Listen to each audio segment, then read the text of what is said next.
J'ai entre les mains la souris qui sera probablement la dernière évolution des souris gamers. Elle est juste imbattable en fait. Essayez de voir la technologie, dans ce cas des souris, comme des Pokémon. La G305 c'est notre Pokémon de base, une souris sans fil qui utilise une pile carrément et qui pèse 100 grammes. Cette souris peut évoluer en une super light. Alors moi j'ai ses compétitrices, la Pulsar X2 et la Lamzo Atlantis. La pile a évolué en une batterie, on passe en dessous de la barre des 60 grammes, la forme a été retravaillée, l'upgrade est incroyable. Mais l'étape d'après est encore mieux. G-Wolves ont littéralement coupé en deux ce qui existait déjà pour obtenir la HSK Pro 4K.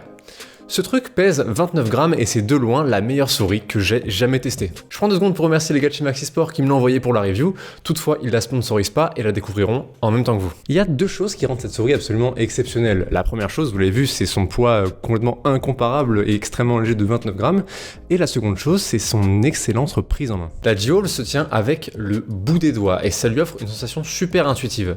Étonnamment, je trouve que la prise en main avec elle se fait bien plus naturellement qu'avec les souris dont on a l'habitude. Pour être très honnête avec vous, avant même de l'avoir, je pensais que j'allais la détester, et ça pour la raison même de son existence. Comparé à une souris qui épouse la forme de ma main, comme ma X2 Mini par exemple, on dirait que G-Wolves a voulu absolument tout sacrifier, y compris l'ergonomie, pour passer en dessous de la barre des 30 grammes.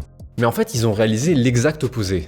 Je vous explique. Sur un PC portable, quand vous utilisez un trackpad, vous êtes capable de faire bouger votre curseur directement avec votre doigt, sans aucun intermédiaire, sans aucune barrière à votre mouvement. L'équation est simple. Votre doigt bouge, le curseur suit. Le problème quand on joue à des FPS, c'est qu'on veut être précis au pixel près, et nos gros doigts sur un trackpad ne le permettent pas du tout. C'est pour ça que tout le monde se sert d'une souris, mais cet intermédiaire complique l'équation. D'abord, ma main bouge, ensuite la souris lui résiste avant de finir par accélérer, et seulement ensuite, le curseur suit. Tout ce phénomène qu'on appelle inertie est la raison pour laquelle on cherche des souris de plus en plus légères. Plus la souris est légère, et plus la résistance à l'accélération diminue, et plus facilement maniable elle devient. Tout ça, vous le savez peut-être déjà, mais ce que vous ne saviez pas, c'est que grâce à sa prise en main, G-Wolves est capable d'apporter son côté trackpad à l'équation avec sa HSK Pro, en plus de sa légèreté inégalée pour une souris sans fil. A priori, sa prise en main n'a rien à voir avec du claw grip, et c'est exactement pour ça que je pensais que j'allais la détester. Mais en fait, je me trompais complètement, parce que cette souris est faite pour du claw grip. À la différence près qu'on a enlevé un point de contact avec la paume de la main. Si vous ne me croyez pas, regardez.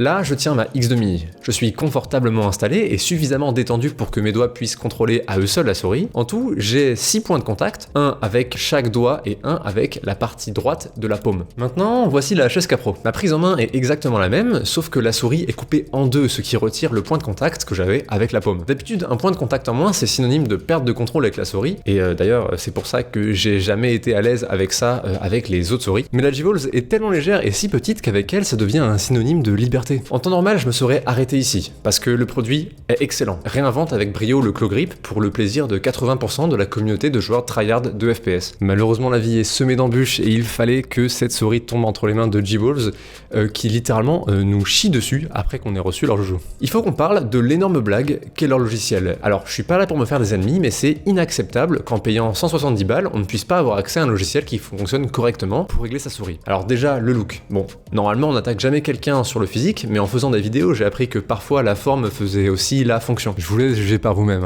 Ensuite, les infos sur votre DPI actuel ne marchent tout simplement pas. À Skip, je suis à 50 DPI, voyons. Et c'est pareil pour le taux de communication, peu importe ce qui est écrit, ce sera toujours écrit 1000 Hz, alors même que par défaut, la souris est set à 4000 Hz. Heureusement, si l'affichage ne marche pas, les sliders, eux, marchent, et du coup, même si vous êtes à moitié à l'aveugle pour configurer la HSK Pro, vous pouvez faire ça une fois et ne plus jamais y retoucher.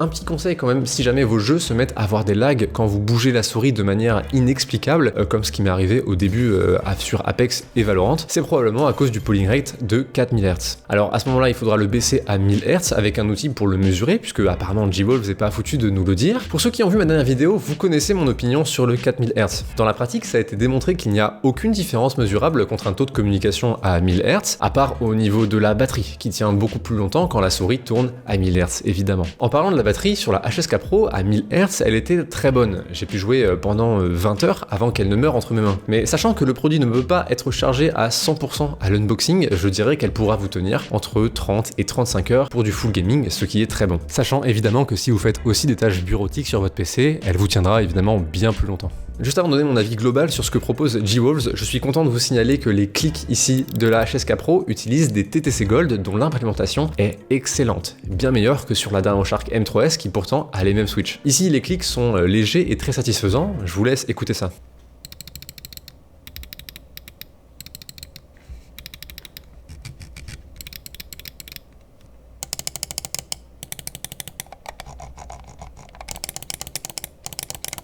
Avec cet ETC Gold, vous pouvez avoir un accès à un Demons Time de 0 millisecondes sans aucun problème de double-clic pour réduire un maximum la latence de la souris. Cette souris est de loin la meilleure souris que j'ai jamais utilisée, et je pense que c'est la plus grande chose à retenir de cette vidéo. En fait, j'ai littéralement aucune raison de repasser des souris plus classiques, et c'est pour ça que celle-ci va rester dans mon quotidien, et ça pendant encore un bout de temps. La HSK Pro est une recommandation immédiate, et sans aucune hésitation à tous les co-reapers, que vous ayez des petites ou des grandes mains, vraiment peu importe, à condition évidemment que vous ayez 170 balles à dépenser dans une souris. Ce qui est vraiment dommage, c'est que ce soit G-Wolves qui gère ce projet, et franchement, c'est des énormes trollers. Le produit paraît extrêmement niche, à première vue, je suis d'accord, et G-Wolves en est conscient, et c'est pour ça qu'ils ont décidé de faire leur marge sur le prix avec la HSK Pro, et pas sur la quantité. Toutefois, je suis persuadé que si ce produit était construit par Logitech ou Razer, et qu'il était vendu à 100 balles, pas plus, vous le verriez du jour au lendemain à toutes les compétitions sur tous les FPS, de la même manière que la G Pro X Superlight envahit toute la scène e-sport. Elle deviendrait alors la dernière évolution des souris gamers. D'ailleurs, récemment, Optimum, qui est vraiment le GOAT australien de la tech, a sorti sa souris qui propose le même format que la HSK Pro. Alors parmi les 1000 disponibles, j'ai eu énormément de chance et j'ai réussi à avoir mon modèle. Vu le stock limité, ma vidéo sera sûrement une exclusivité en France, donc je serai super fier de vous attendre ici quand la vidéo sortira. Je sais que je suis pas le seul qui voue un culte de la personnalité